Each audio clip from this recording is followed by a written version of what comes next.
This is the continuation of our report. Right to form association includes the right to disaffiliate.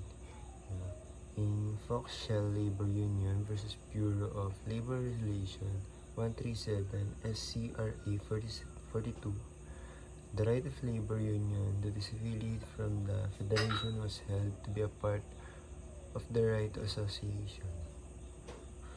In Central Negros Electric Corporation versus Secretary of Labor 201 SCRA 584, the Supreme Court upheld the right of employees of the electric cooperative to withdraw their membership from the cooperative in order to join a labor union. Next is eminent domain. Private property shall not be taken for public use without just compensation. The power of eminent domain is the power of the state to take private property upon payment of just compensation for public purpose. Next is scope of taking. In NPC versus Gutierrez 193 SCRA 1, the court said that the exercise of the power of eminent domain does not always result in the taking or appropriation of title to the expropriated property without loss of title or possession. Next is public purpose. Public purpose means for the use of the public as a distinguished from private use. It means welfare of the public in general. Next is scope of public use. As a requirements of eminent domain, public use is the general concept of meeting public need or public exigency. Next is just compensation. Just compensation means such price at which the seller wants to sell his property and the buyer wants to buy the same at the time the said property was taken. Next is nulla impairing contract. Nulla impairing contract, the publication of the contract shall be passed. Next is contract defined.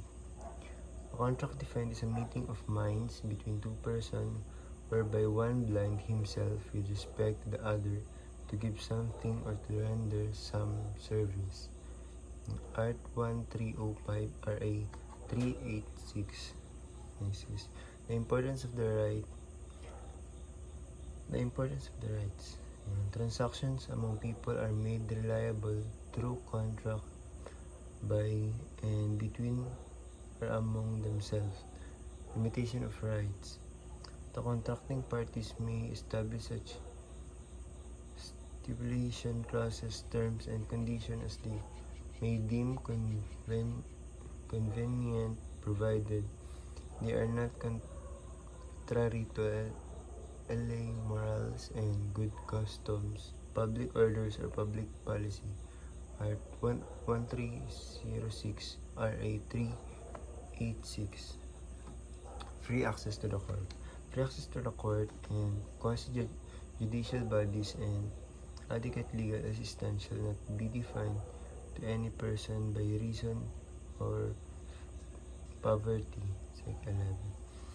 Courts defined a contract is a meeting of minds between two persons whereby one blinds himself with respect to the other to give something or to render some service. Quasi-judicial. Quasi-judicial bodies refers to administrative offices which perform judicial function within the scope of its administrative duties or powers. Next is legal assistance. Legal assistance in terms of legal advice and representation in court and in quasi-judicial bodies shall not be defined to anyone by reason of poverty. Next is Public Attorney's Office PAO. PAO ensures that the free access to the court and quasi-judicial bodies cannot be defined to everyone by reason of poverty. Next is Custodial investigation. Any person under investigation of a crime has the following rights. A. To be informed of his right to remain silent and to have a competent lawyer, preferable his choice. If he cannot afford the service of a counsel, he must be provided with one. These rights cannot be waived except in writing and in the presence of counsel. No torture, force, violence, threat, intimidation, or any other means which vitiate the free will shall be used against him. Secret detention, places solitary, incommunicado, or other similar form of detention are prohibited. Sec. 12. Miranda warning. These rights of the accused under custodial investigation are also known as the Miranda warning. Simply stated, it means that the accused under investigation with the police of whatever crime must be informed by the investigation office of the following rights under Constitution as follows. 1 is to remain silent, 2 is to have lawyer of his choice, and if he can't afford to have one, he be provided of a lawyer by the investigator. Importance of rights. These rights, as stated, are very important since non-observance of the same will make the investigation result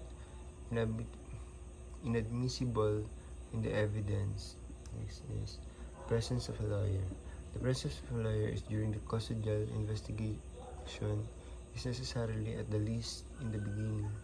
The reason the said right can only be waived in the writing and in the presence of a lawyer. Next is when the right is available. The rights under custodial investigation operation at this very moment the accused is put under the police custody for investigation purposes. This includes the common practice of police to invite the person to be asked about certain crime of which person is suspected to have been committed. Next is exclusionary rule. Confession or admission obtained in violation of section 12 and 17 of Art 3 shall be admissible in evidence.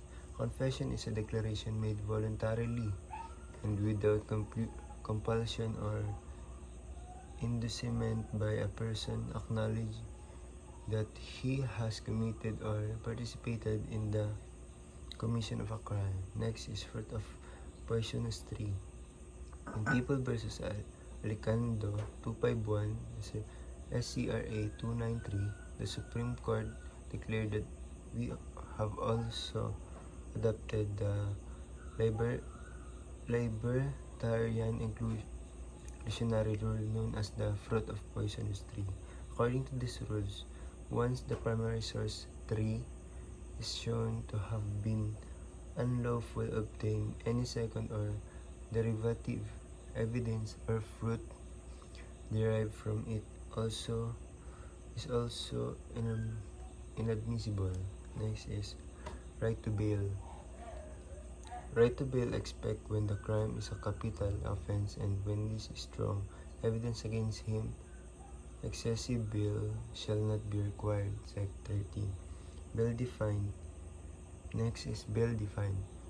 Bail is the security given for the release of a person in custody of the law for his temporary liberty during the trial of his case. Sec. 1, Rule 114, Vice Rule of Court. So, next is condition upon which bail is granted. Bail is granted upon conditions sa follow. Number 1 is accused shall appear before the court whenever required. 2 is his failure to appear when duly notified and without just cause shall be deemed a waiver to appear on the trial for the day. Next is number 3 is the bondsman shall surrender the accused to the court for the execution of judgment. Sec 2, Rule 114, Revised Rule of Court. Next is bail as a matter of right. All person in custody shall before or after conviction by the Metropolitan Trial Court, Municipal Trial Court in cities or Municipal Circuit Trial Court, and before conviction in the Regional Trial Court of an offense not punished by the death, reclusion perpetua, or life imprisonment be admitted to bail as a matter of right with sufficient sureties or be released on recognizance as prescribed by law, or this Section 4 Rule 114 Revised Rule of Court. Right to be accused. To be presumed innocent until the contrary is proved. 2 is to be heard by himself of counsel. 3 is to be informed of the cause and nature of the accusation against him. 4 is to have speedy, impartial, and public trial. 5 is to meet the witness face to face. And 6 is to have compulsory process to secure the attendance of witness and the production of evidence in his before. Sec 14. Right to be presumed innocent. The right to be presumed innocent until the contrary is proven in the constitutional rights of the accused. Even if the accused is convicted in the lower court, he is still presumed innocent so long as the judgment is not final, since the same is under appeal with a higher court. Next is equipoise rule. The equipoise rule is applicable only where the evidence adduced by the parties are evenly balanced, in which case the constitutional presumption of innocence should tilt the scale in favor of the accused. Corpus versus People 194 SCRA 73. Next is information.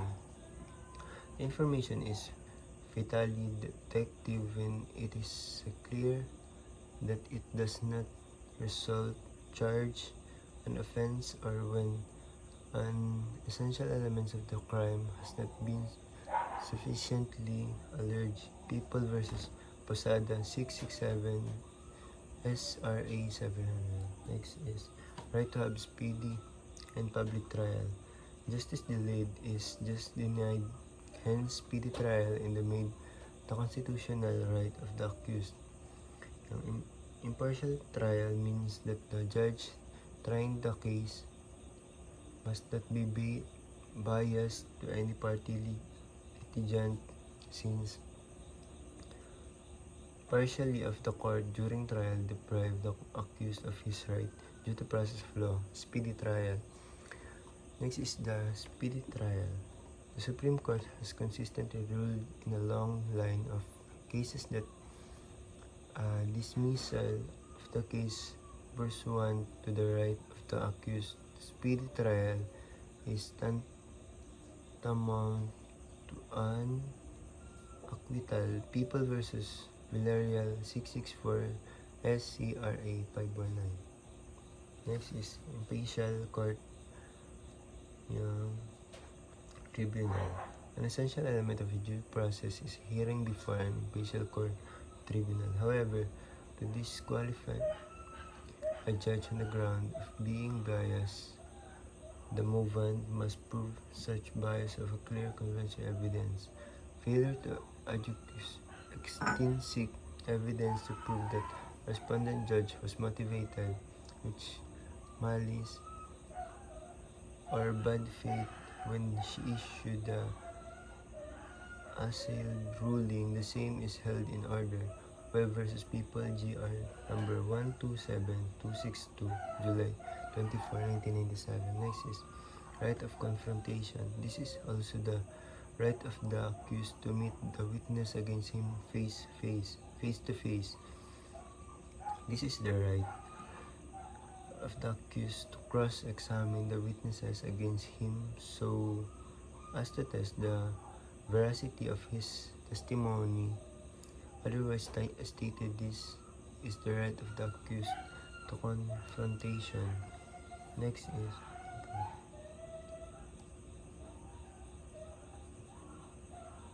is right to secure the attendance of the witnesses. The accused may compel the attendance of the witnesses against him and the production of evidence on his behalf by the way of compulsory process of subpoena disus tecum or subpoena ad testificandum. Yeah. So, subpoena disus tecum is the process whereby the witness is required to produce the record subject of the litigation which are under his control. Next is trial absentia. After arraignment, trial may proceed notwithstanding the absence of the accused, provided that he has been duly noticed and his failure to appear is unjustifiable. Sec. 14, Part 2, Art 111. Next is non-imprisonment for debt. No person shall be imprisoned for debt or non-payment of a poll tax. A debt refers to a monetary obligation of paying back to creditor by the debtor which the latter borrowed from the former. So next is non-payment of poll tax. Poll tax is known as the community residence tax certification or cedula. No one can be imprisoned for non-paying, with the same as the exception to the rule, but one can be imprisoned for non-paying of taxes. Next is double jeopardy. No person shall be twice put in jeopardy of punishment for the same offense. If an act is punished by a law and an ordinance, conviction, or actually under either shall constitution a bar to another prosecution for the same act. Sec. 21 Art 101. Next is no involuntary servitude. No involuntary servitude in any form shall extinct except as punishment for a crime whereof the party shall have been duly convicted. Sec. 18 Part 2 Art 101. Next is involuntary servitude. Involuntary servitude means compelling one to work against his will, otherwise stated in means slavery. The constitutional mandate in this regards is that no involuntary servitude in any form shall be allowed. Next is excessive fine. Excessive fine shall not be imposed that cruel, degrading, or inhuman punishment inflicted. Sec. 19 Par 1 Art 111. And that's it. Thank you.